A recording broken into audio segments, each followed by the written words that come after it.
Yeah, good evening, everyone. Today we are here for the ACP India case files, and I welcome you all on the behalf of ACP India Chapter, which has recently launched this new series where we cover two very innovative subjects. One is a interesting case discussion, and second is we talk about something that can help us in improving our own lives and our own clinical practice, and gives an inner perspective to the life also. So today we have very esteemed panelists with us in the form of Dr. Mohit Dayal Gupta and Dr. Meenakshi Dhar. And above all, we also have our secretary of the ACP India chapter, Dr. Narsingh Verma. I will request Hardik to display the introductory slide of Dr. Narsingh Verma. Dr. Narsingh Verma is MD, FRCP and FACP, and he has multiple fellowship. He is Professor, Department of Physiology, as well as Department of Family Medicine at KGMU, Lucknow. He is President of the Asia Pacific Society of Hypertension, President of UP Diabetes Association. He is also the President of the Association of Physiologists of India and Secretary General of the Indian Society of Hypertension and Indian Society of the Chronomedicine. He has, to his credit, more than 186 original articles in peer-reviewed index journals, and he has received more than 16 international and 23 national awards in the field of medicine. I'm displaying his old slide because I couldn't get the new one, and I think many more things have been added after that. I'm really sorry for that. Now I will request Professor Narsingh Verma sir to take over and proceed with the sessions. Thank you, Amit. Thank you for giving this opportunity. ACP case file, a very exciting program for early care physicians. And I'm very hopeful that this will definitely create a knowledge base regarding the various cases. And by that, the problem-based learning is the best learning in the medical education. And by that, they will be able to learn something better from their busy practice and busy clinical work. Because last 2 years in our Indian medical education have been entirely different. We are producing surgeons without going to operation theaters. We are producing physicians without encountering the real physician case. They are just managing COVID. And in the COVID, there is nothing to manage. Everybody, if a physician, a physiologist, a pharmacologist, a SPM person, an anesthetist, everybody will manage the case similarly. So in this scenario, I think this particular program is going to produce a very important message. So in this program, we have one lecture by Dr. Mohit Dayal Gupta ji, and definitely I will like to start with him only, and I request fine.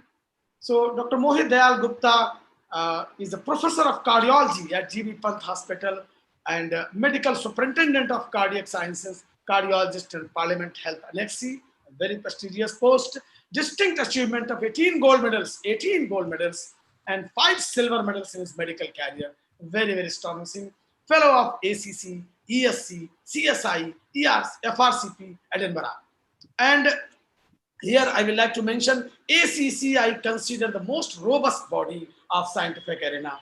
They are very particular about everything, and I have found the best guidelines produced by any society, that is ACC. Recipient of prestigious DP Basu Memorial Award for the Young Scientist of the Year by Cardiology Society of India, principal investigator of many research trials being conducted globally, honored with Excellence in Cardiology 2018 award by Honorable Minister of Health and Family Welfare, Mr. J.P. Nadda, and Vishan Swarup Young Scientist of the Year award by Honorable Vice President of India. Dr. Gupta has been associated with Brahma Kumari's World Spiritual University from his childhood, more than 36 years, and practices Raj Yoga meditation daily. A cardiologist practicing Raj Yoga can help the society in all the way, because he will not be just an internist, he will also be a kind-hearted cardiologist. He has been given more than 1,200 lectures and conducted symposium all over the world, in USA, UK, Oxford, Cambridge University, Africa, and so many parts of the countries. This was a brief introduction of Dr. Gupta, and now I will like to hand over to him so that I can listen him his lecture for the young scientists, our physicians, early career physicians. Thank you, Dr. Narsingh. Thank you, Dr. Amit. Thank you, everybody, for giving me this wonderful opportunity on a beautiful Sunday evening. It's a virtual world, but I'm going to talk about something which is very real in our heart, isn't it? And Amit was discussing that what should we be talking about? So in half an hour, taking 5 minutes each, we'll be talking about 6 transformations that are going to change our life forever. Magical 30 minutes for great transformation. Nobody would be imagining that. Is it possible? So let me take you on a very beautiful journey for 30 minutes. Just disconnect from everything. Just disconnect and be. And I will start with a beautiful story that I always love to narrate in all symposia. This is a story of a young child, boy who entered a room and he saw 4 candles were burning. And suddenly the first candle said that I am love. People don't need love in this world today, and I should go off. And the candle goes off, and the child is really astonished and started crying. After some time, the second candle which was burning was peace. And the second candle piece also said that, I am always very happy to see that peace is there in the world, but today people are just talking about peace and nobody wants to practice peace in this world. We just give peace awards, but who is inculcating peace in this life, in their own life? And the second candle piece also goes off. And the third candle was faith. Faith says that when there is no love and no peace in this world, what is my role? I should also go off. And all 3 candles goes off. But the child started crying and said, oh my God, out of 4, all 3 candles have gone. What should I be doing now? He runs to the 4th candle and says, will you also go off? The 4th candle says, no, I will never go off. Because if I go off, the world will finish. She says that till the time I'm alive, all the candles will rekindle. So the child says that, who are you? And the 4th candle said, I am hope. Because hope is the strongest rope in this world that can rekindle everything in our life. We have been through the most difficult times and challenging times. And in these times, we have the power to recreate and redesign our life only when we choose to, when we have the power to inculcate and keep that candle of hope burning in our life. So, my dear friends, we are living in a very different kind of world. Just imagine if we are just living our life in an emergency mode, what would our life be? The present times, right from morning till evening, we have transformed our life from human beings to human doings, continuous working when we are supposed to be. And anything that is working continuously, anything that is working on an emergency mode is not going to work forever. We all know that. We have designed a world of materialism. Materialism. What is the introduction? Introduction is he's a cardiologist, he's this, so many medals, I have so many degrees, 150 publications, all this. But a beautiful introduction is that I am a nice human being, a wonderful human being, a pleasant human being. That is what introduces a person. That is what designs our life, isn't it? In a world of materialism, we have lost hope, we have lost our happiness. Imagine, we have everything in our life. We have connected with the best possible societies in the world, with the best possible human beings. But are we happier today? Ask yourself right at this moment. Where is the happiness in our life? Is money going to buy us happiness? Is our position and power going to buy us happiness?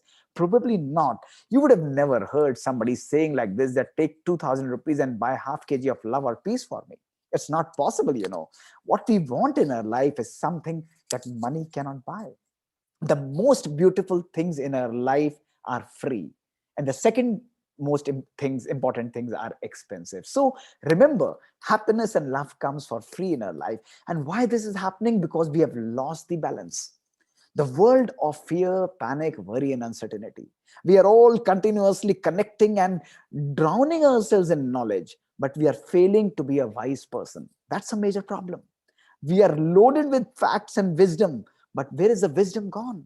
It's practically disappeared. We have societies, we have people everywhere around the world, but that feeling of uncertainty has really taken a significant toll. So COVID may or may not be going, but it has significantly left an emotional pandemic, a significant pandemic. And remember, if we want to bring a change in our life, either we change these situations, that is one way, my dear friends. And the other way is I empower my own self. It's not always wise and easy to change a situation. We all know that.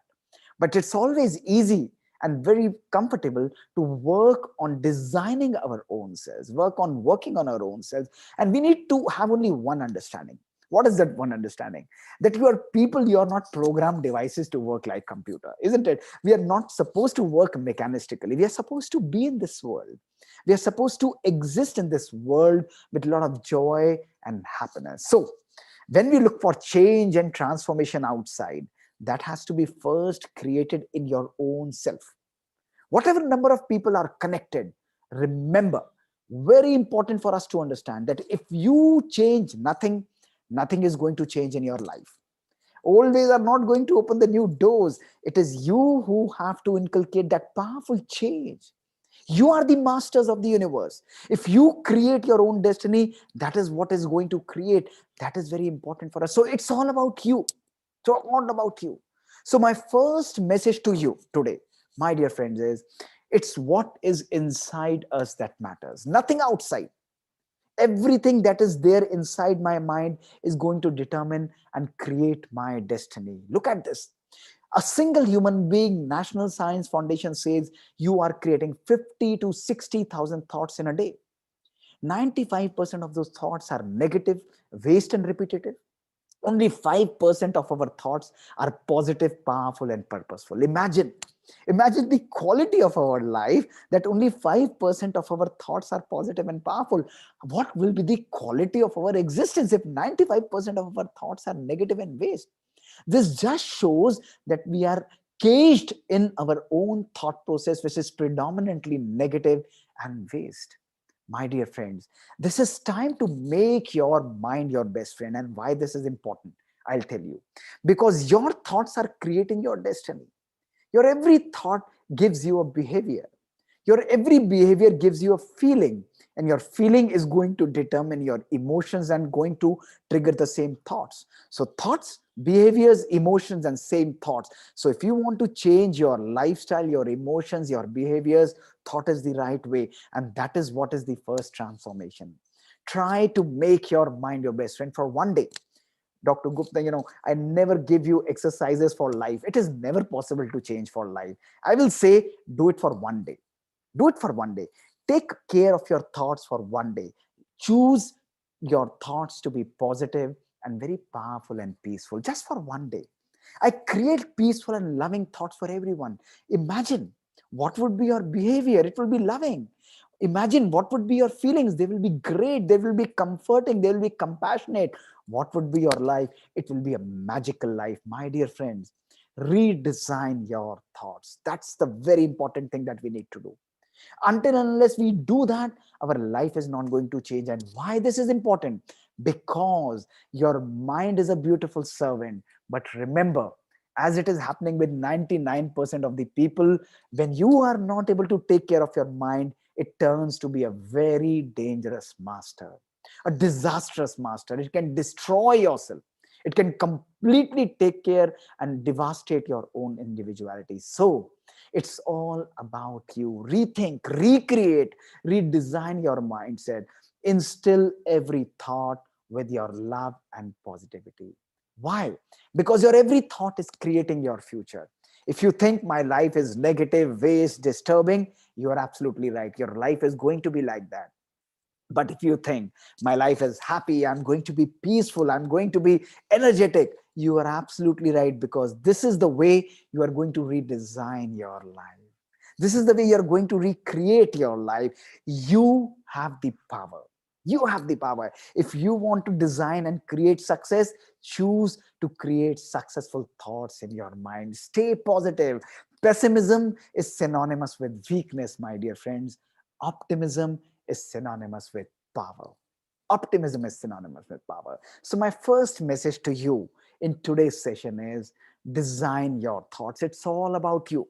Nothing is going to happen outside. If I ask the whole people to change, the change will never going to happen. But if I bring that change in my own life, that's the right time that I start designing my life. My second message to you, my dear friends, life is all about perspectives, isn't it? Dr. Albert Einstein once said that the most important and fundamental observation that you have to make, that you have to decide in your life is that are you living in a world that is peaceful, loving, where people are accepting each other? Or are you living in a world which is full of hatred, people trying to harm each other, people trying to kill each other? What is the world that you see in your life? If you see a world which is full of hatred, negativity, which is full of turmoil in your life, then that is the life that you are going to design for yourself. That's the life that you are going to create for yourself. But if you see a world which is full of love and positivity, that is the life that you are going to create for your own self. That is why Dr. Robert Von Doyer once said that if you change the way you look at things, things you look at, they change. If you change the way you look at people you look at, they change. And if you change the way you look at situations, the situations you look at, they also change. So it's not important that what you are looking at. What is more important is what your inner self is seeing, what is your inner self is observing. So perspective changes everything. Perspective changes everything. It's all about the outlook. Look at the present times, the COVID times, when everybody was stressful, negative, was so much disturbed, and there were few people who also took a chance to create positivity, to instill love and hope in people. It's a matter of choice. Same negative situation, but the behavior of people is not dependent on the situation. The behavior and the response of the people is completely dependent on how I am observing those particular situations. The way I am observing those particular situations, that is what determines, that is what creates my destiny. So, for one day, look at people in a positive way, my dear friend. Situations may be difficult, the challenges may be difficult, but if I see difficulty in every situation, I would always feel a turmoil in my mind. I would not be able to succeed in my life. But if I see an opportunity, if I see a solution in every situation, that's the creation of success in our life. So success is a creation of a positive mindset.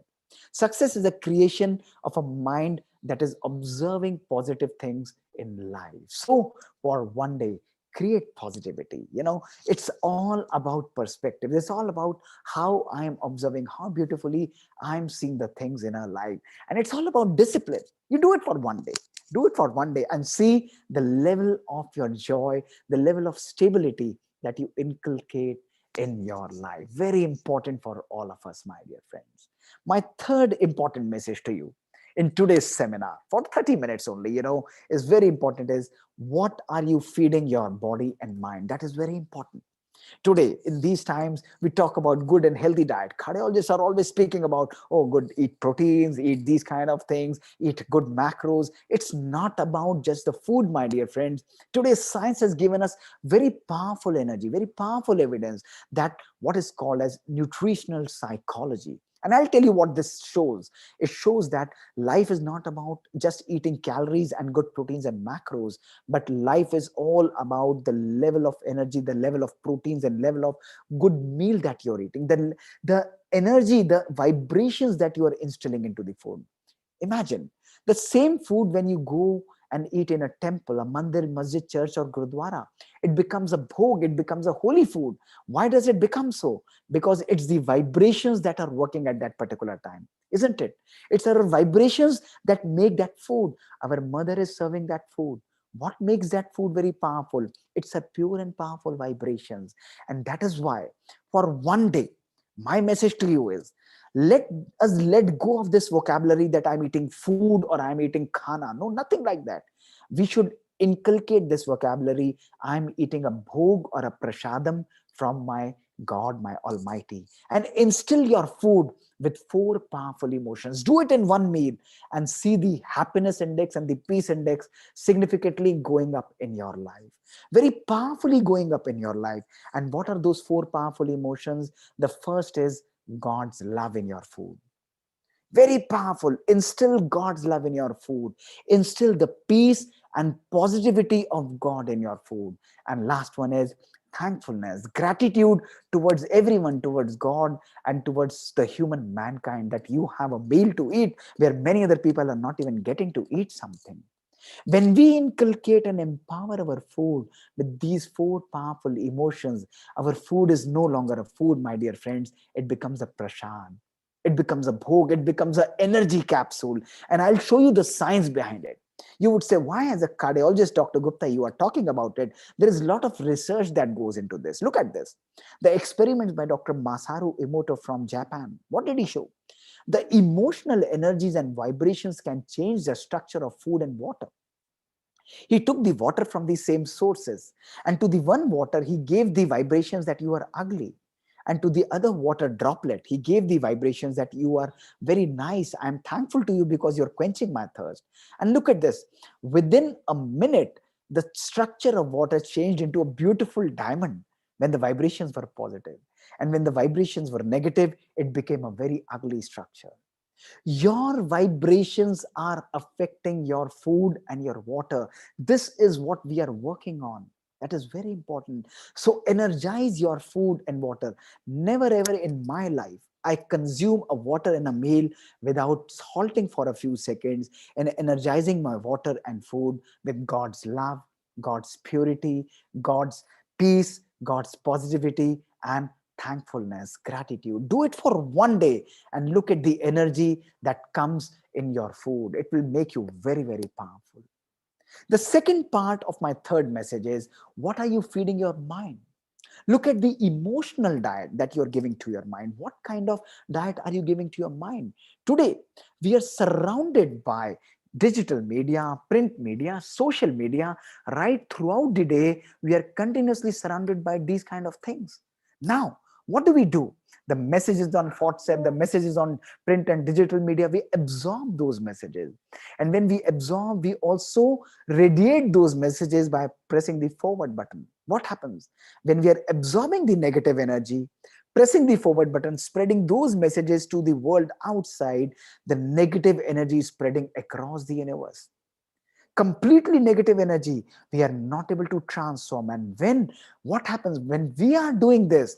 Our emotional, the limbic system, which is the amygdala, it hijacks our brain. Our rational brain is completely overpowered by the emotional brain, and we are no longer driving our car.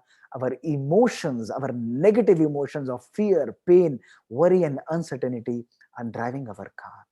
And that is why today we are connected by technology. No doubt we are wiser and smarter. But I am going to ask you, are we happier today?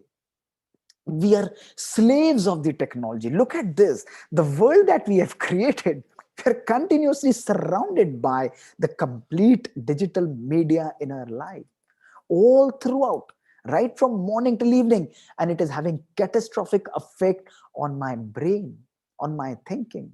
It is affecting my productivity and growth. My relations and family is destroyed, and also my health and well-being. So much important, completely destroying my own self. So today, I also give you a very powerful formula.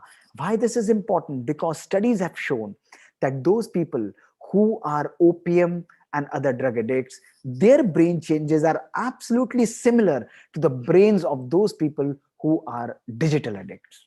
Immensely powerful. We have more and more evidence that is pouring in. And that is why my third very powerful message to you is, practice digital detox. I'm not going to go into the details because of the scarcity of time, but 60, 40, and 60 principle, very powerful principle. You have 1,440 minutes. Last 60 minutes of the day, disconnect. Switch off your mobile, switch off your digital media, switch off your internet, read something nice, listen to something nice, listen to a good music, meditate, write a gratitude journal, and sit in silence before you go off to sleep. When you got up in the morning, first 60 minutes, no WhatsApp good morning, no Facebook, no Twitter good morning, connect, meditate, be yourself, connect with nature. These are the habits of highly successful people in the world. They meditate, they start their day in silence, in gratitude. And then you can use your mobile and digital media as much as you want. And then in the evening for 40 minutes, when you are with your family, again disconnect with the technology. Meditate, connect with your friends, no mobile, nothing. Look into their eyes and connect with your family. That is what we need. Today, with digital media, we have created home within homes. This is the surprising thing. We have created home within home. This is not the kind of life that we wanted to create. How many times, how long it has been that you actually took out time to just have a meal with your family? It's been 45 years in my own family, my dear friends. I'm going to share with you. I've never missed a dinner with my parents, with my sister. My father is a gastroenterologist, mother is a gynecologist, my younger sister is an entrepreneur, but we all have a dinner together. No television, no mobile phone, nothing, all off, and we are connecting with each other. That's the kind of life that we need to live. This is important. Don't run after a high-tech world. This is a world that we want to create is high touch. So for one day, practice 60, 40, and 60 principle. Very, very important for us. Very, very important for us. This is so much important that we need to create this kind of a life in our life. My fourth message to you, a very powerful message to you is, my dear friends, like in this today's world, we have been practicing emotional hygiene. Today, we have been able to stop corona by wearing a mask, by sanitizing our hands, no doubt about it, isn't it? But what about emotions and thoughts? We can stop COVID entering our cells by wearing a mask and by washing and sanitizing. But what about negative emotions? We can't stop negative emotions just by wearing a mask. If we want to change emotions, the only way to change emotions is to change your own thoughts. A new emotion, a new thought can completely transform the old thought. My question to all of you today is, what am I feeding my mind today? Your mind, examine. It's a beautiful kitchen. What are you decorating your mind every day with? You clean your home every day. Don't you do that? You clean your washroom, your bathroom, your kitchen every day. Don't you do that? You all do. But what about cleaning your mind? If I ask you not to clean your kitchen or not to clean your bedroom or bathroom every day and decorate everything that is negative or all that garbage into a drawing room, are you going to do that for me? You say, no, I'm not going to do that for you. Why? Because that is going to smell so badly. My question again to you is, look at these emotions, the emotions of anger, the irritation, the feelings of hatred and jealousy, the complaint and the criticism. Remember the feeling of competition and expectation. Am I free of these negative emotions in my personal and professional life? Ask yourself, is it worth to decorate my mind with anger? Is it really worth? Is it good to hold on the expectations, the complaint, and the criticism for people? How healthy is it to hold on to the feelings of hatred and jealousy in my life for so many people? I don't think it's worth it. And if we are decorating all these emotions in our mind, my dear friends, our mind is no longer better than just a garbage box. Look at this. Your mind is just like a garbage box. You clean your home every day. My question to you is, how much time do you take out to clean your own mind every day? Only few minutes of silence, only few minutes of working for your own self. If we allow negative emotions of one person to come into our mind, if we allow negative emotions for two persons to come into our mind for one day, 365 days in a year, 365 negative emotions, 10 years, 3650 negative emotions for 10 years, my dear friends, your mind is nothing better than a garbage box. Ask yourself. Ask yourself, you may be a big guy, you may be a cardiologist, physician, gastroenterologist, X, Y, Z, whatever you may be, but ask, how beautiful is my mind? If you think your job is just to treat, you are perfect, you are in a perfect position. But if you feel that as a doctor, your job is just not to treat, but to heal individuals, we must be taking care of my mind. I'm going to ask you that should your mind carry anger or should your mind be decorated with love? You can choose only one emotion, your call. Should your mind be harboring hatred and jealousy for people or should your mind be harboring compassion for people, acceptance for people, appreciation for people, understanding for people, adaptability, and amicability for people. What are the emotions that you want to decorate your own mind with? Only one thing: whatever you choose, that is going to become a part of your reality. Whatever you choose, that is going to become a part of your own inner ecosystem. That is what is going to vibrate. That is what is going to resonate. That is what is going to radiate in your life. That is what is going to be the energy field that you are going to create. My dear friends, we are not just individual beings. We are vibratory fields, the energy fields interacting with each other. Our vibrations are creating a lot of power. If we choose love, acceptance, and power, the whole energy field is transformed, and we are magical individuals. Human beings are taught to communicate with language, and I must tell you today that language is designed to hide feelings. At the end of the session, Amit may say that, Dr. Gupta, it was a beautiful session. And in his mind, he may say, oh, it was such a useless session. Words can lie, but our vibrations will never lie. If we vibrate equally, our relations, our family, our whole environment will always be beautiful. Let us learn to communicate with vibrations. Let us learn to communicate with healing. These are times which have taught us to hold hands and not grudges. These are times when we should go together holding hands of each other, my dear friends. So one day, decorate your mind with 4 powerful feelings. And what are those 4 powerful feelings? I'm telling you, decorate your mind with love for everyone, with appreciation for everyone, with acceptance for everyone, and with gratitude and peace for everyone. Look at the happiness index that you will be creating in your own relations, with your patients, with your family. It will be magical. It will be healing your own self and with everyone with whom you are interacting in this universe, my dear friend. My last message to you is, 5th message: meditate frequently. Connect with your own self. Just as you charge your mobile, don't you do that? Often people carry a power bank. If that is not sufficient, they are recharging, charging, and recharging their mobile so that it doesn't get discharged. My question to you is that your mind, your soul has been continuously functioning right from your childhood. May I ask you that how much time did you take out today? Okay, forget about today. How much time did you take out in last 1 week? Okay, forget about even 1 week. I must ask you, how much time consistently do you take out in last 1 month to charge your own inner power battery?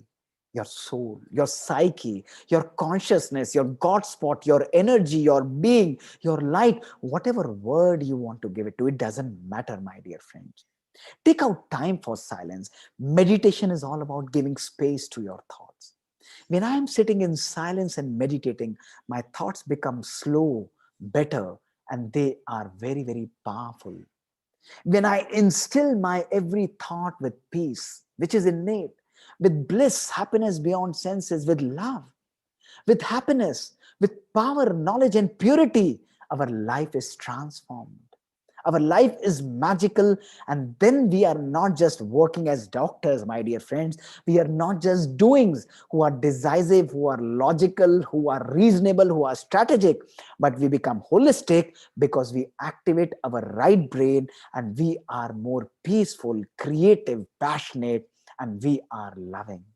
This is holistic functioning. This is magic that we doctors are able to create. This is a true healer.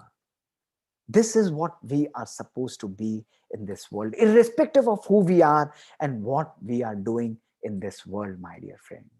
So, in last 30 seconds, I'm not going to load you with many facts because of scarcity of time. Let us sit back for only 30 seconds. And I'll give you very powerful thoughts. Just be with the flow and see yourself as a very powerful and loving soul. Just see yourself as a peaceful, loving, and powerful energy. The point of light in this body, the costume. I choose to create love, peace, and purity in my thoughts. I instill the power of love and happiness in all my thoughts.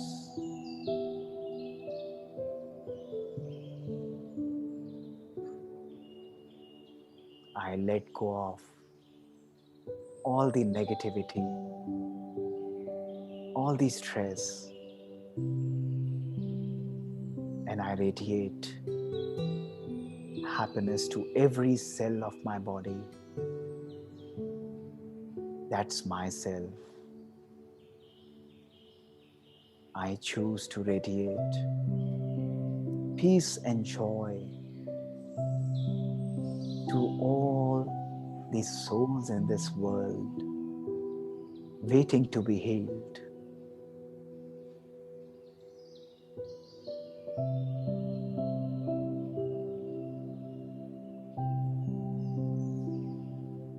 I am peaceful. I am the power. I am the one who's going to bring the change. The time is now. Om Shanti.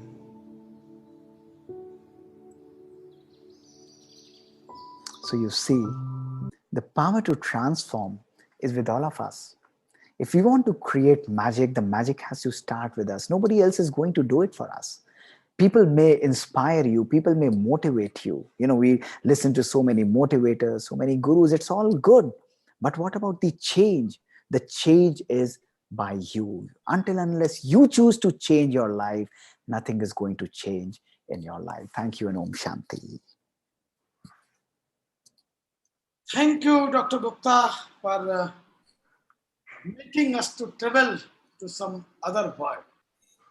What you was talking, if everyone starts doing that, then 70% of the coronary blockade will be gone. And then cardiologists will not use a lot of stenting which they are doing. So that's what I believe. A lot of positive things you have deliberated.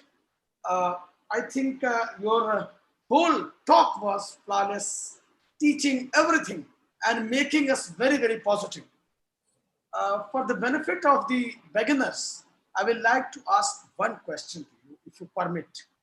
And that is regarding what you have shown is very true, very correct. But you know that in today's world, how to break the ice. Can you give some tips how to start all this doing? Every step counts, every thought counts. If we think anger, negativity is natural, it's natural to be stressful, the only reason is because we have made it as an habit. Let us cultivate love, peace, joy, and happiness as a habit. If I create a happy moment now, at this moment, I automatically choose to create my next moment also happy. Don't look at 20 years, 10 years, or 1 year or life transformation. It is never going to happen. But if you choose to create happiness right here and now at this moment, if you choose to love and accept your family, your people, you and everyone in this world now, automatically you choose to instill that transformation in your own self now. So breaking ice is only about creating only one single thought now. That single thought is going to kindle a transformation. If you want to let go of or release the darkness into a room, you don't need to light 100 candles. Only one candle is enough. One candle will completely let go of the darkness. But when one candle is lighted, it will automatically start lighting millions and millions of other candles, and then room will become illuminated. But my answer is, are you ready to be that one candle now?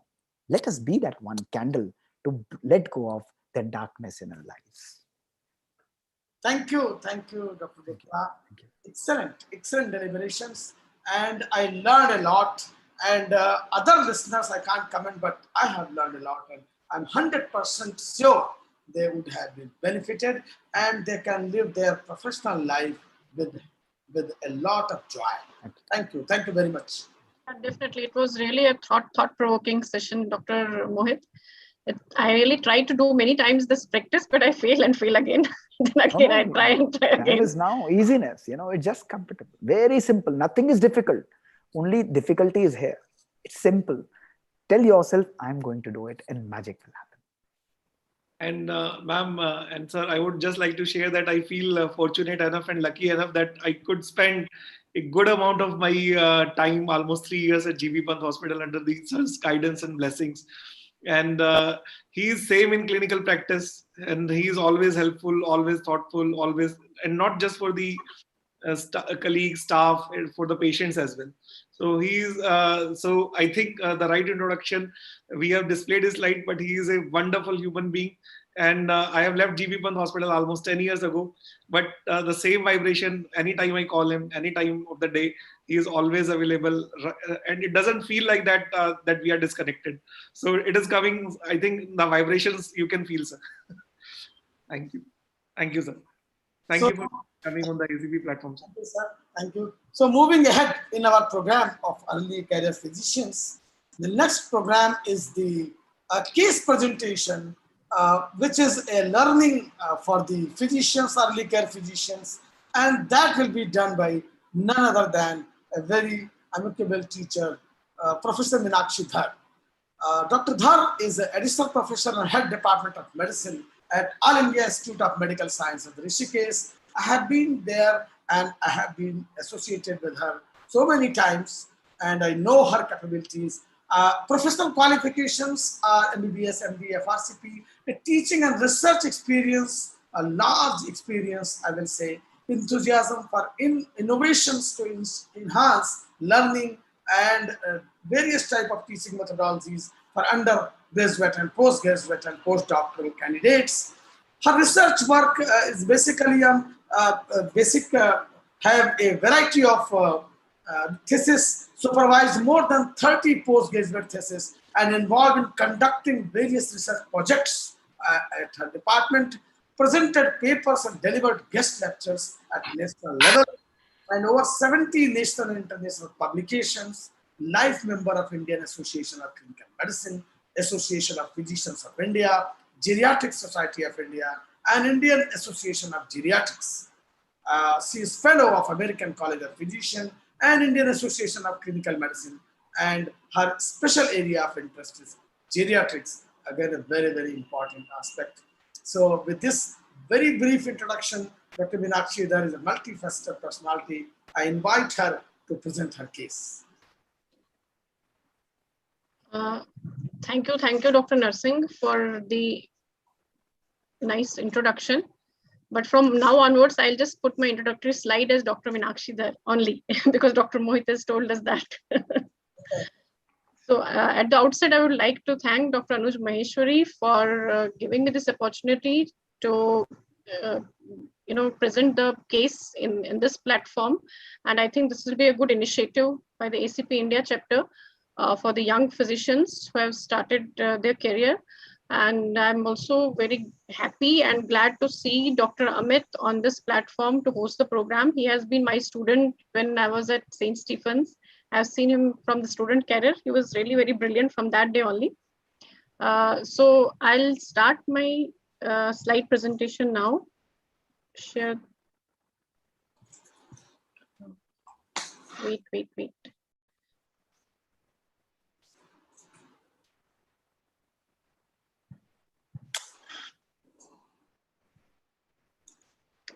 Is my slide visible? Yeah, it is visible. Okay. Thank you. So today I'm present. I hope there are many PGs on this group as well. So today I'll be presenting a case of pancytopenia, which was a diagnostic dilemma for us. The patient is still admitted with us in our hospital. And this is a patient who is 36 years old, male, Hindu by religion. He's married, well educated. He is technician by occupation, and his monthly income is 30,000 per month. He lives in Chamoli, Uttarakhand. He presented to us with the chief complaints of fever, easy fatigability, dragging sensation in abdomen for the last 2 months. Patient was apparently well 2 months ago when he started complaining of fever, which was intermittent, low to moderate grade, which was relieved on medication. It was associated with loss of appetite, and there was a significant weight loss of 10 kgs in the last 2 months. The fever subsided over the next few days, and he had just mild or low intermittent fever off and on later on. Then it was also associated with pain abdomen, which was insidious onset, located over the left upper abdomen, which was dull aching in nature, mild to moderate in intensity. It was non-radiating, and it was associated with nausea, but there was no vomiting. He did not have any history of jaundice, constipation, or pedal edema. There was no blood loss. There was no history of any bleeding PR, no history of high colored urine, no history of any gum bleeding from any side. He had no easy bruisability or any rashes, and there was no history of any joint pains. He did not have any similar complaints in the past, no history of any previous hospitalization or blood transfusion in the past. He was not a known case of diabetes or hypertension, and he did not have any history of tuberculosis or any contact with tuberculosis in the family. This was his pedigree chart. He was the eldest of the 4 siblings in the family. His parents are healthy and alive, and he is married with 2 kids who are apparently healthy and alive. He is index case 38 years old male. On personal grounds, he is a pure vegetarian. His bowel bladder movements are regular. He does not smoke, doesn't consume alcohol, or is not a drug abuser. He does not practice the unsafe sexual practices. There's no history of any tattooing, no history of any exposure of pets or animals at home. His vaccination history is appropriate as per his age. But he has not received the COVID vaccine till now. So when he presented to us on examination, patient was conscious, cooperative, and well-oriented in time and place in person. He had a BMI of 23.1 kg per meter square. Vitals were okay. He had moderate degree of pallor. The other positive finding on his general examination was that he had generalized lymphadenopathy. The lymph nodes which were enlarged was a submental lymph node, which was 2 into 1 centimeter, right mid-jugular lymph node, which was 1.5 to 1 centimeter and 1.1 to 0.5 centimeters. Then there was right axillary lymph node enlarged. Then there was both the sides of inguinal, right and left inguinal lymph nodes. Multiple lymph nodes were there, but all lymph nodes were non-tender. They were soft to firm in consistency, mobile, and they were not fixed to underlying or the overlying skin or muscle.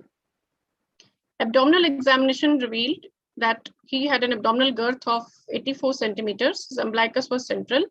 He did not have any tenderness on superficial palpation, and flanks looked empty. There was no flank fullness. There was no rigidity, no guarding on superficial palpation. On deep palpation, there was hepatomegaly was present. It was 9.5 centimeter below the costal margin in the mid-clavicular line. It was regular. It had a regular border, smooth surface. It was non-tender, soft to firm in consistency.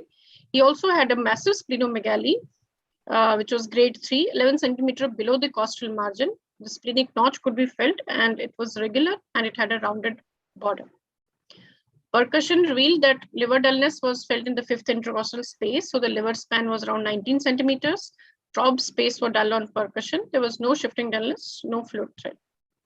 So coming to the case history of this, to summarize the case, he was a 36-year-old male, married, resident of Chamoli, Uttarakhand, lab technician by occupation, presented with 2 months history of low to moderate grade undifferentiated fever, along with progressive feeling of dragging sensation in the abdomen and exertional palpitation. There was a significant weight loss of around 10 kgs in 2 months. There's no history of any jaundice, melena, or hematuria. There's no easy bruisability, no bleeding tendencies. And on examination, patient had moderate pallor, generalized lymphadenopathy, and massive splenomegaly. So as we do it in our practice, that after taking history and doing the examination, we make a differential diagnosis in our minds.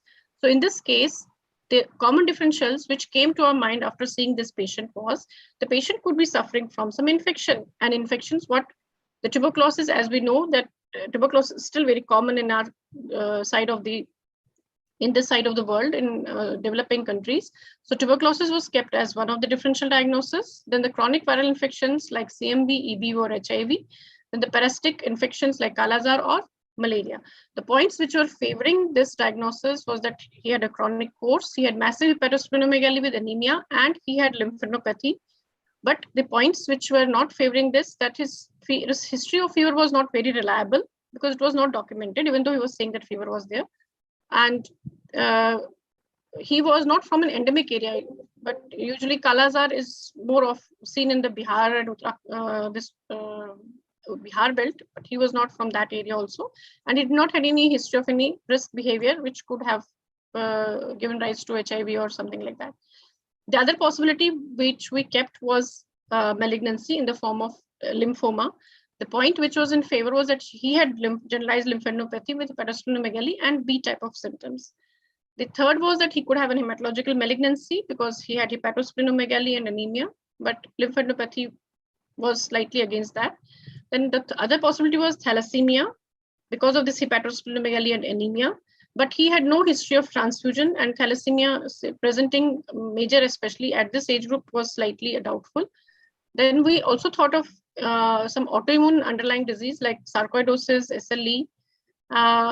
The favoring point was that he had lymph nodes and B-type symptoms, but he did not have any history of rash, joint pains, oral ulcers, and he was a male sex. So that was a slightly lower possibility. The other possibility which we kept was a chronic liver disease because he had hepatosplenomegaly and he had anemia.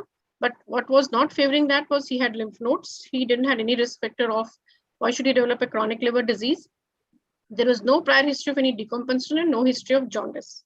Then the possibility of any storage diseases was also kept in this patient because of the massive hepatosplenomegaly, but there was no other organ involvement, and pedigree chart did not show any other familial person affected by any of the diseases.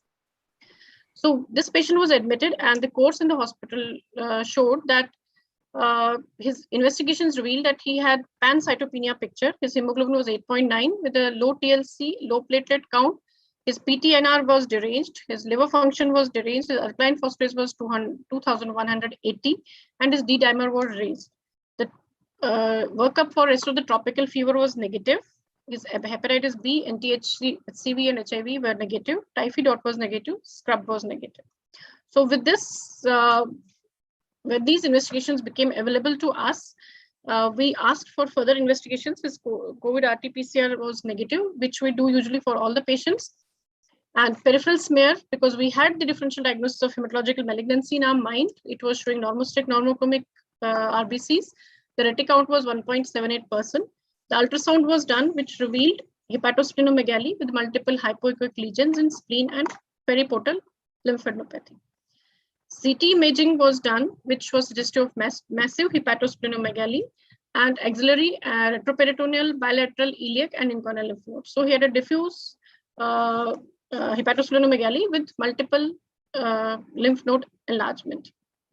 So till now, the reports which we had sent and the available reports with us was we had Kala-Azar, we tested for Kala-Azar, IgG, IgM, it came to be negative. RK39 was negative, blood cultures, urine cultures, all were negative. Triglyceride level was 129, ferritin was 1681, and fibrinogen was 80. So in this chart, the only positive thing which we found was that he had a high ferritin levels. So to complete our list of differential diagnosis which we had kept in the initial stages, we went for an upper GI endoscopy to rule out his chronic liver disease, which showed only mucosal erythema and there was erosion in the posterior wall of the antrum. To rule out his rheumatological diseases, we went for an ANA, which came to be 1 positive with nuclear type of pattern. And because we had a possibility of lymphoreticular malignancy in our mind, so we went for a PET scan in this patient, and which showed an increased FDG uptake in spleen and lymph nodes, findings which were in favor of lymphoproliferative disorder. So to rule out this, we had to go for a biopsy. So we went for a lymph node biopsy, which revealed reactive follicles and parafollicular and paracortical expansion, showing increased number of histiocytes. On immunochemistry, CD20 highlighted follicles, CD2 highlighted intrafollicular T cells, CD68 highlighted histiocytes. So if the final and AFB and PAS and AFB were negative. So final impression for this biopsy report was given to be as only reactive lymph nodes. So we had nothing in our hands till now. So we sat back and revised our diagnosis. So till now, the investigations which we had with us and the clinical findings which we had with us, we tried to rule them one by one. So what we had ruled by now was that tuberculosis, we could not find any evidence of tuberculosis. Some of the viral infections we ruled out, like hepatitis B, C, and HIV. The parasitic infections we ruled out. The hematological malignancy, we could not find any evidence of that. Thalassemia was not there. We somehow ruled out the chronic liver diseases as well, and some autoimmune disease as well. What still remained in our basket was that we still had a possibility of lymphoma in this patient. The other viral diseases like CMV or EBV still needed to be ruled out. The other possibility which arose after all these investigations was an entity called hemophagocytic lymphohistiocytosis. And the other autoimmune was still kept as one of the differential still in our basket. So we went for a bone marrow biopsy. Bone marrow biopsy showed mildly hypocellular bone marrow for the age with tri-lineage hematopoiesis and increased megakaryopoiesis with prominence of macrophages. There were few hemophagocytosis was also seen. And here also immunohistochemistry was done, and it highlighted only histiocytes. Then finally, we went for liver biopsy. So hepatocytes show macro and microvascular steatosis. Portal tracts show moderate infiltration by cells with high nucleocytoplasmic ratio, hyperchromic nuclei. Here also the IHC came positive for histiocytes, but there was no evidence of malignancy, granuloma, lymphoid aggregates, or any iron stores. Patient was deteriorating day by day. So, and we had no clear-cut diagnosis with us. So we further went for his hematological profile. We found that his hemoglobin is falling, his TLC is still low, his platelets are going down, and his liver function is getting deranged day by day. The one other positive finding which we found here was that the ACE levels were very high, 548. The peripheral smear was repeated, and it again showed normocytic normochromic picture. By this time, because the ACE levels were very high, so the possibility of again the lymphoma and the sarcoidosis was again reconsidered, but still we could not find any evidence because the lymph node biopsy was not showing anything. There were no hilar lymph nodes were very highly specific to sarcoidosis, and so we were still in a soup that what is the probable diagnosis. So then we sit back and try to organize the case again. So he was a young adult who presented with, initial presentation was fever. He had a significant weight loss, splenomegaly, hepatomegaly, lymphadenopathy. The laboratory findings till now revealed pancytopenia, liver dysfunction, high ferritin levels, and evidence of hemophagocytosis. We had one of the very smart resident like Amit we used to have one time. So he said that, ma'am, this patient definitely fits in to the criteria of HLH syndrome. So the diagnosis of HLH syndrome was considered by now. And if so, then we all thought that could it be primary or could it be secondary? But still, the HLH, considering HLH diagnosis in adult is really a tricky job. So we still kept the possibility of lymphoma and Epstein-Barr virus as the other probable diagnosis for this patient. So what is this HLH? HLH is that hemophagocytic lymphohistiocytosis syndrome. It is an aggressive and life-threatening syndrome of excessive immune activation. And it has been seen that although HLH is primarily a disease of a pediatric age group, but it is diagnosed in almost all the age groups. And in a study which was done around 2197 worldwide cases have been seen, and it was seen that around 50% of the cases were in Japan. And in Japan, the nationwide survey in Japan was done from 2001 to 5. It showed that 41% cases were of the age group of more than 14.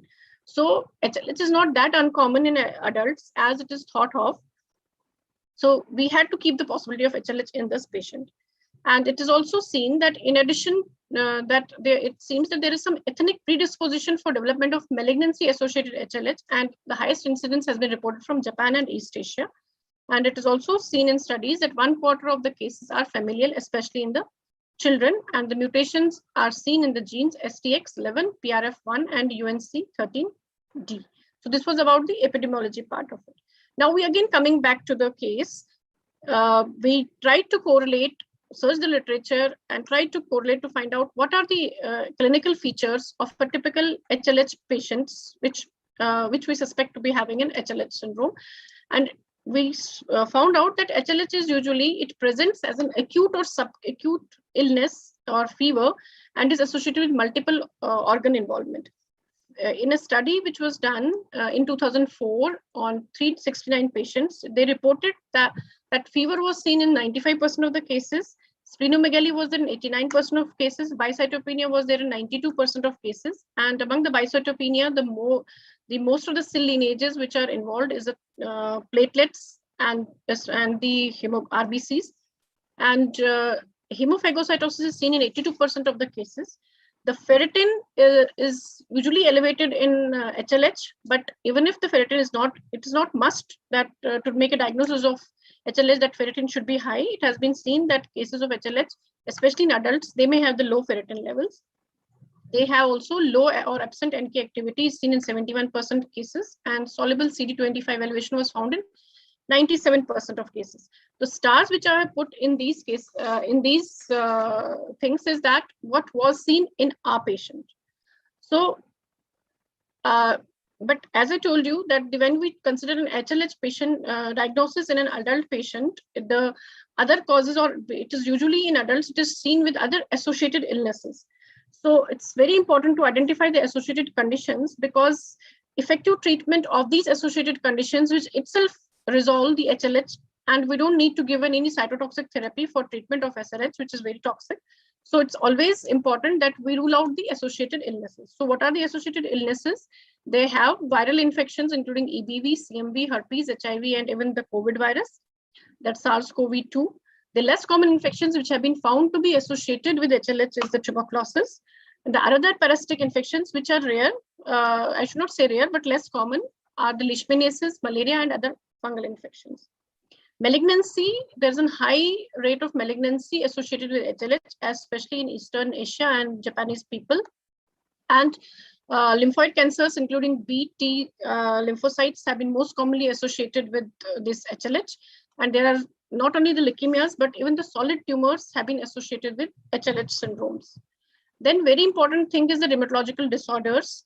That's MAS, that the term macrophage activation syndrome is used when hemophagocytic syndrome develops in children with juvenile idiopathic arthritis that initially used to be called as Still's disease, or other any rheumatological condition. We should also rule out MAS in these patients. So there are some immunodeficiency syndromes which are associated with HLH, and they are also associated with the mutations in the genes. So if we say that now we are considering HLH in an adult, so to rule out the underlying and predisposing cause is very important. And it has been seen that HLH in adults is more likely to be associated with hematological malignancy, and elevated ferritin levels are not very specific for adults as they are usually for children. So that means first we had to rule out some underlying disease. Then we had in this patient fever, organomegaly, cytopenia, elevated ferritin levels, LDH were not raised, and we had evidence of hemophagocytosis on the bone marrow aspirate. Now, still, because it's not very easy to treat the HLH, and considering HLH in an adult is really a tricky job. So before we label this patient in HLH, we have to rule out certain other diseases which mimic HLH. So HLH may simulate a number of common conditions that can cause fever, thrombocytopenia, or pancytopenia, or hepatic abnormalities, or other neurological features like HLH. So it's very important to remember that HLH can develop in association with these diseases as well, as I told you earlier. So one of the very important disease is the MAS, which we should thought of. And basically HLH developing in a course of rheumatological disease like systemic juvenile idiopathic arthritis, we name it as MAS if it is an HLH.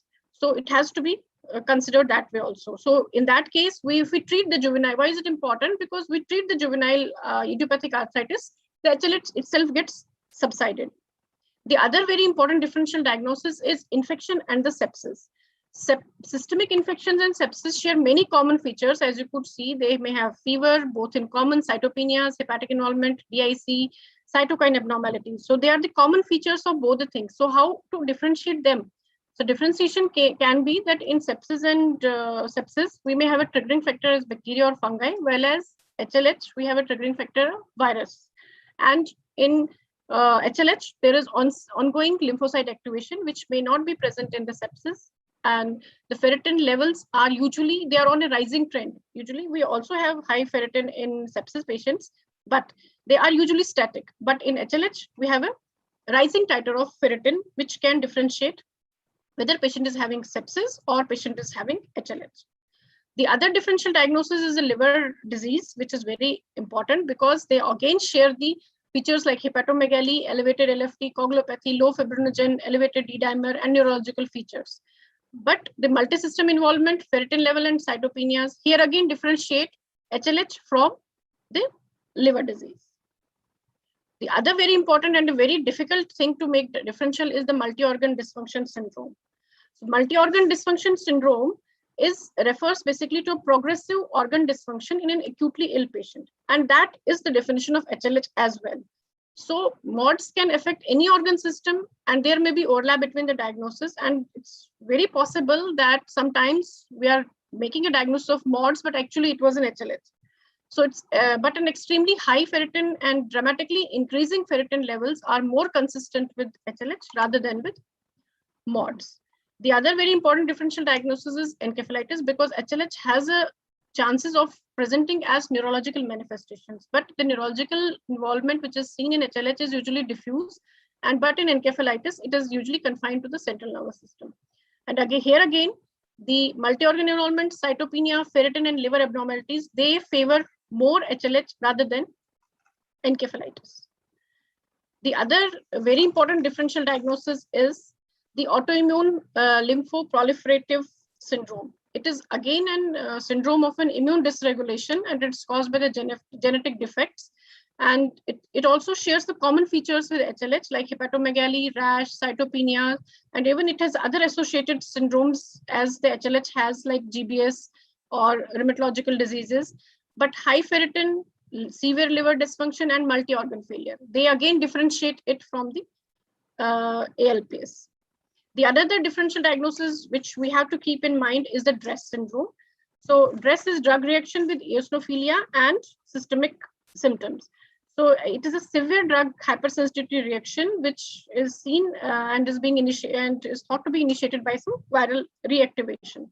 So like HLH, it has fever, rash, and liver dysfunction. Even hemophagocytosis can be there. But one thing which differentiates it from the DRESS is that usually in DRESS, we find a temporal relationship of drug, eosinophilia, and rash, whereas this temporal relationship may be absent in HLH, or is absent in LHH rather. And here again, the high ferritin levels and cytopenia, they go more in favor of HLH. There are other differential diagnoses. I may not go in detail of those. That is TTP, that is hemolytic uremic syndrome, transfusion-associated graft versus host disease. So all these differential diagnoses we need to keep in mind while we are dealing with a case of HLH syndrome, or we're making a diagnosis of HLH syndrome. So what is the diagnostic workup for this HLH syndrome? By this time, as you have seen, we have usually these patients have an indolent course, and we do most of the investigations to diagnose the patient of fever of unknown origin, with hepatosplenomegaly, lymphadenopathy. Most of the investigations are done till now. So just to revise it, what are the investigations we need to do in these patients is the CBC, the coagulation profile, that involves the PT, APTT, fibrinogen, D-dimer, LFTs. The specific investigations which you need to rule out is the fasting triglycerides and the ferritin levels. In the microbial biology panel, we need to rule out all the cultures, do the PCR and EBV for EBV and CMV, do the bone marrow examination. Radiological tests involve ultrasound, CT, MRI, PET scan, and even the echo. And among the immunological profile, which is specifically done to rule out HLH, we do soluble interleukin 2 receptor alpha, interleukin 18, CXCL9 by using the flow cytometry. Okay, so we have done all these investigations, and then we looked at, is the patient fitting into the diagnostic criteria which has been proposed for diagnosis of HLH. It has been seen that to diagnose or to establish a diagnosis of HLH, either one or two of the below should be fulfilled. Either we should have a molecular diagnosis which is consistent with HLH, which was not in our case.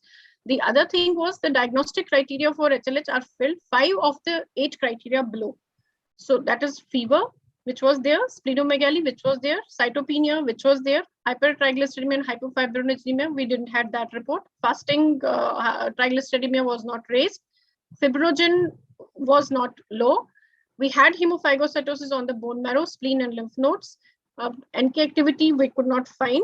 Ferritin was high, and soluble CD25, we did not do that.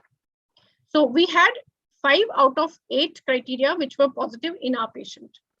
Okay, but here we need to remember that these are the diagnostic criteria, but to initiate it's not necessary that we need to have all these diagnostic criteria to make a diagnosis of HLH, because HLH is a very deadly disease. It's a high mortality rate. So when we have a patient who we suspect HLH and have some of the criteria which are being fulfilled, we should consider that patient for treatment. So what are the indications of treatment in a patient who we suspect as having an HLH? A patient with ferritin more than 3000 nanogram per ml, or rapidly rising ferritin or elevated SCD25, and any of the following features, like he has CNS involvement, cytopenia, fever, he has CNS involvement, hepatitis and coagulopathy, patient is going into hypotension, is having fever, no response to broad spectrum antibiotics. We should consider the patient for the treatment of HLH. So how to treat? There is an HLH94 protocol which says that etoposide should be given for 150 milligram per meter square twice weekly for 2 weeks, and then once weekly for next 6 weeks. Plus, dexamethasone is preferred as it crosses the blood-brain barrier and should be given for 8 weeks in tapering doses. But it's not only that we give the definitive treatment. It has been seen that the patients who are being treated with these drugs, they are highly toxic drugs, so they do develop some complications, and we do need to monitor the other organ dysfunction as well. So they need a supportive therapy. They need blood transfusions with the platelets, and the target is that we have to keep platelet count more than 50,000. These patients have a tendency to bleeding because of the platelet dysfunction, because of the thrombocytopenia, because of liver dysfunction, because of DIC. So they need to be transfused with platelets as well as FFP, thawed plasma, and cryoprecipitate. They are very prone to infections because of the immunosuppression and the cytotoxic therapy which we're using. So the prophylactic use of antibiotics for opportunistic organisms, including pneumocystis and fungal infections, should be given. They are very prone to develop DRESS, so there should be a strict control of blood pressure in these patients. Now, how to monitor the response of therapy? The monitoring is done by the 2 things: markers of clinical response and disease-specific markers. Markers of clinical response means physical examination findings, which were abnormal initially, how much have they been normalized? The improvement in the CBC, the improvement in liver function, the coagulation profile, and the neurological improvement if the patient had initial neurological problem. Then the disease-specific markers are monitored, the serial ferritin levels, lymphocyte and cytokine markers are to be monitored, and NK cell function and viral titers should be monitored. Now, some patients are referred for the allogenic stem cell transplantation. The indications are few. They are homozygous. If the patient is homozygous or compound heterozygous HLH gene positive, there's a lack of response to initial HLH therapy, patient has a central nervous system involvement, or patient is having an underlying hematologic malignancy for which the patient needs the stem cell transplantation. So the patient should go for allogenic transplant. Now, what is the prognosis? The mean survival for patients of HLH is approximately 50% at 6.2 years with HLH94 based treatment. But if we don't treat the patient, the survival is just 1 month. That's why we need to go very aggressive when we are suspecting a patient who is having an HLH. Do a quick workup of the patient. If you are able to find the triggering agent, fine. If you are not able to find the triggering agent, go for a specific therapy, as we did in our case. The prognostic factors include the younger age, the CNS involvement, and failure of therapy to induce remission prior to hematocyte stem cell transplant. So this is all I want to talk about this patient. And the one good thing is that patient is still admitted with us and he's showing some improvement. We are hoping that he will be in the remission phase after this etoposide therapy, and we'll keep the patient in follow-up, no doubt with the help of a hematologist. And we are still waiting that because we don't get any lymphoproliferative evidence, we might get some we will do further investigate this patient with after the remission for any other, or we can wait for the, if at all he gets a second episode, so that we further keep a watch on the patient, so that he might have some underlying lymphoreticular malignancy which is not still clear. So that is what I want to talk about this patient. Thank you. All the best.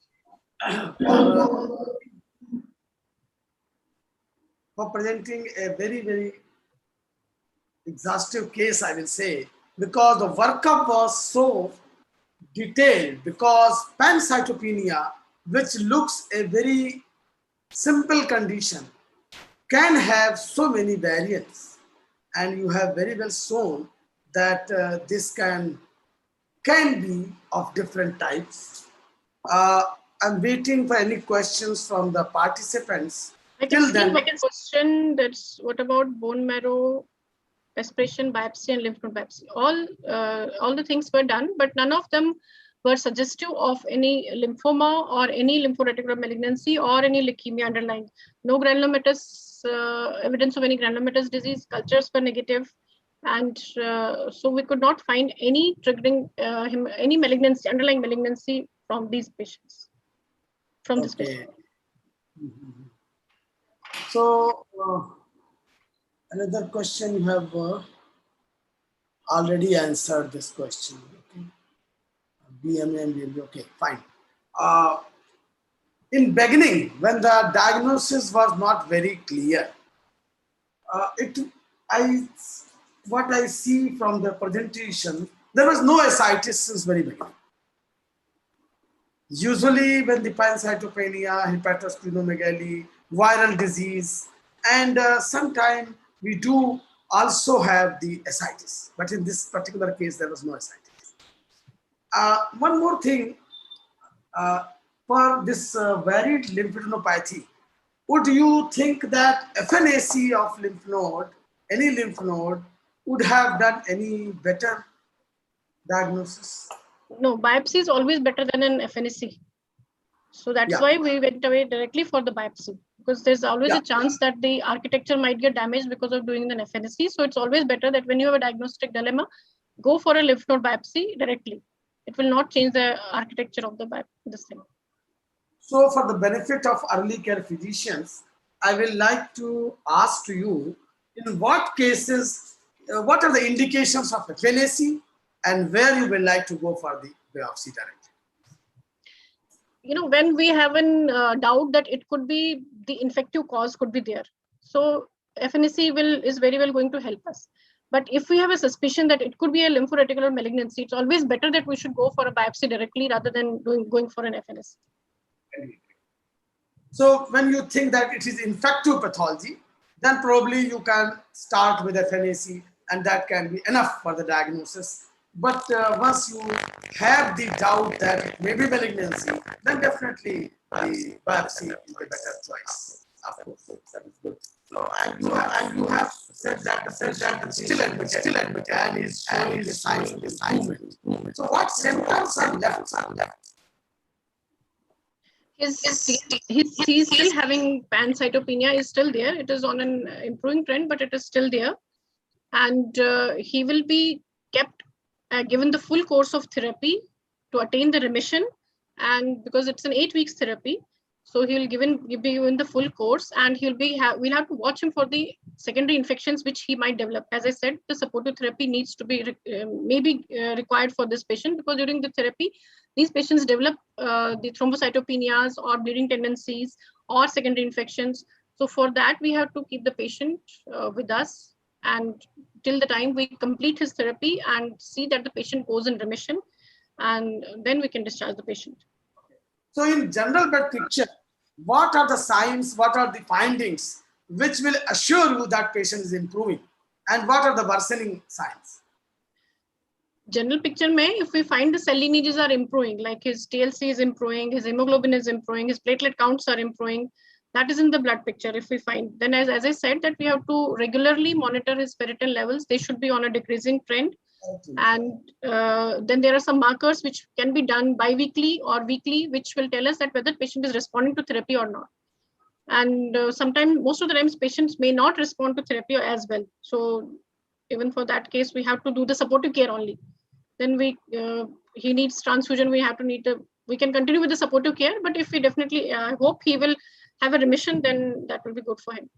In these type of patients, there is always one more dilemma, that for a very long hospital stay, the chances of nosocomial infections are very high.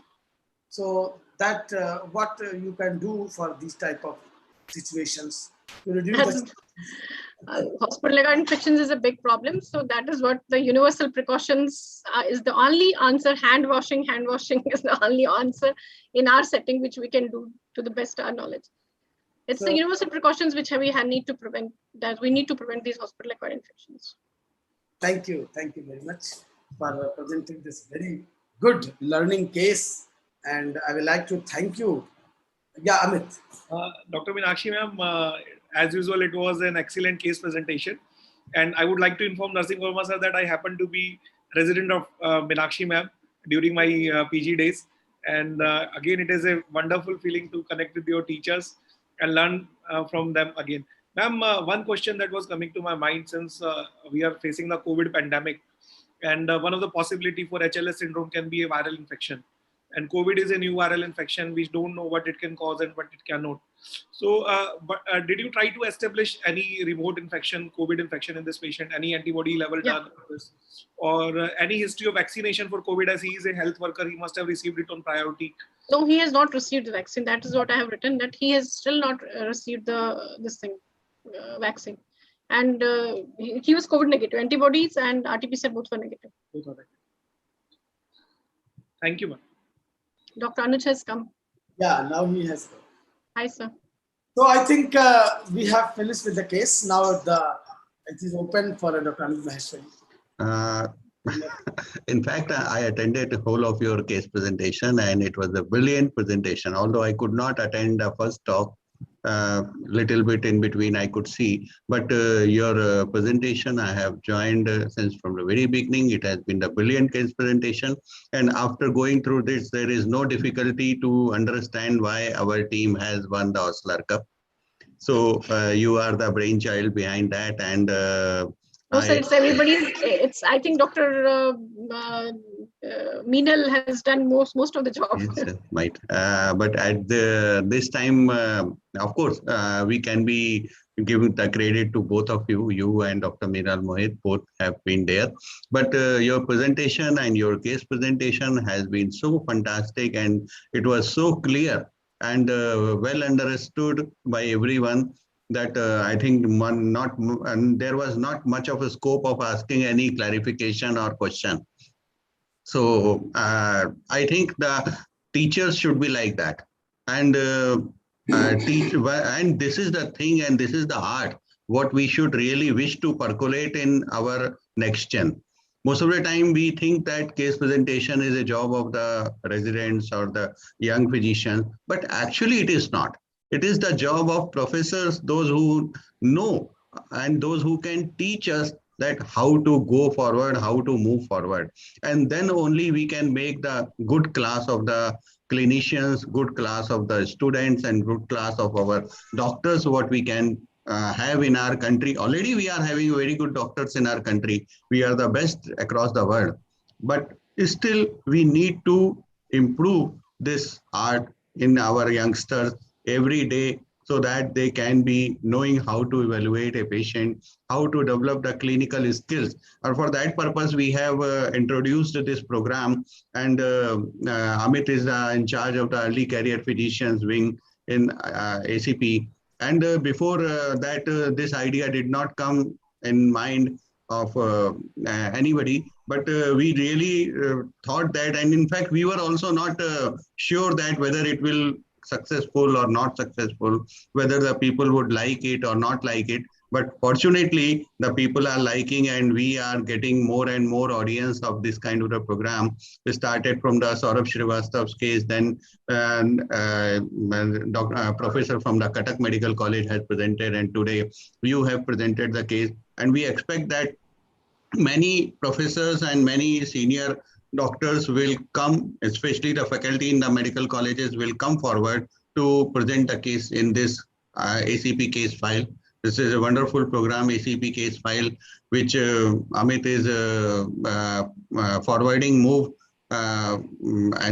Now this was the month which was dedicated to the early career physician. And of course, Dr. Meenakshi would be proud of the Amit for wonderful work he is doing for the early career physician. Of course, and he will make everybody to present. I know that. Yeah. And that's why from the next month, we shall be making this monthly event instead of making it weekly, because we have to cover up other events also. And already there are a lot of events on the weekend. So we are also having a thought that to move this to some weekdays.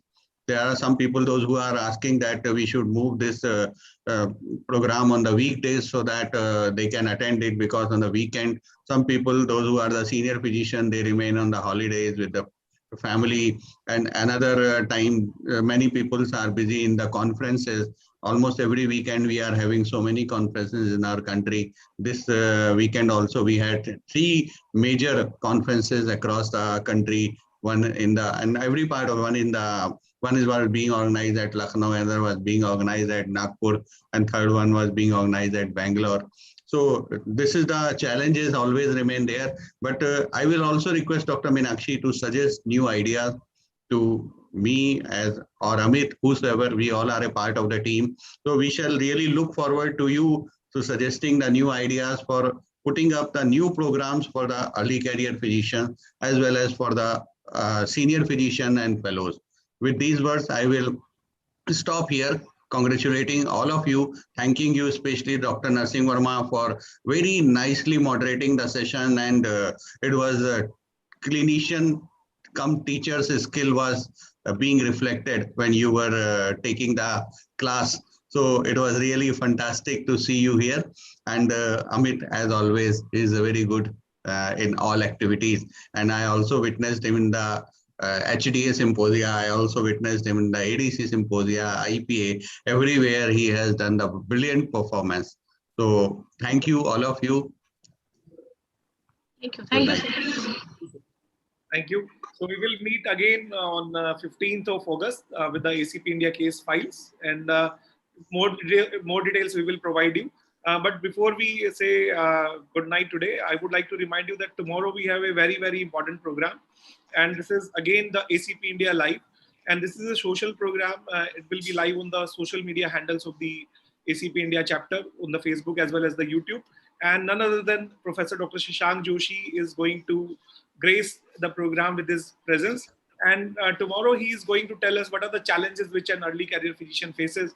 And as we all know, Dr. Shashank Joshi is one of the most successful academician, and he is also an excellent teacher, and he's a global health leader also.